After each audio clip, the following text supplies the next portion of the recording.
देश भर में शोक की लहर दौड़ गई है। भारत के दिग्गज उद्योगपति रतन टाटा का निधन हो गया है। उन्होंने मुंबई के ब्रिज कैंडी अस्पताल में अंतिम सांस ली। रतन टाटा 86 साल के थे। पिछले कुछ दिनों से उनकी तबीयत खराब चल रही थी।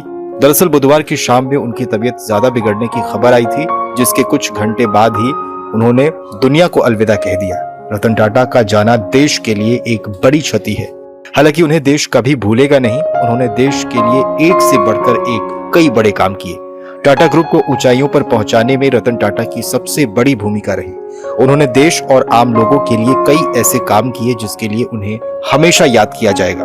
रतन टाटा एक दरियादिल इंसान थे और मुसीबत में देश के लिए हमेशा तैयार रहते थे। इससे पहले सोमवार को भी रतन टाटा की तबीयत बिगड़ने की खबर आई थी, जिसके कुछ घंटों के बाद खुद उन्होंने सोशल मीडिया साइट एक्स पर पोस्ट किया था। इस पोस्ट में उन्होंने लिखा था कि मेरे लिए चिंता करने के लिए आप सभी का धन्यवाद। मैं बिल्कुल ठीक हूँ, चिंता की कोई बात नहीं है। मैं बढ़ती उम्र से जुड़ी बीमारियों की रूटीन चेकिंग के लिए अस्पताल आया हूँ, लेकिन देश को ये दर्द अब हमेशा रहेगा कि वो इस बार अस्पताल से नहीं लौट पाए और हमेशा के लिए अंतिम यात्रा पर निकल पड़े। अरबपति कारोबारी और बेहद दरियादिल इंसान रतन टाटा 86 साल के थे। 28 दिसंबर 1937 को उनका जन्म हुआ था।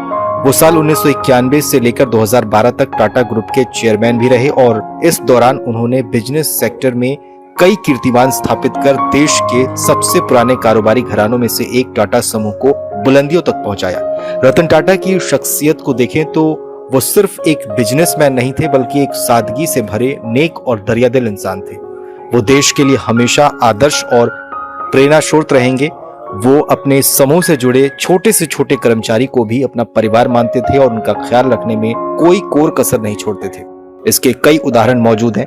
गौरतलब है कि रतन टाटा को 1991 में ऑटो से लेकर स्टील तक के कारोबार से जुड़े समूह टाटा समूह का चेयरमैन बनाया गया था। चेयरमैन बनने के बाद रतन टाटा ने टाटा ग्रुप को एक नई ऊंचाइयों पर पहुंचा दिया। उन्होंने 2012 तक इस समूह का नेतृत्व किया, जिसकी स्थापना उनके परदादा ने की थी। 1996 में टाटा ने telecom company Tata tele services की स्थापना की और 2004 में टाटा कंसल्टेंसी सर्विसेज को मार्केट में लिस्ट कराया था।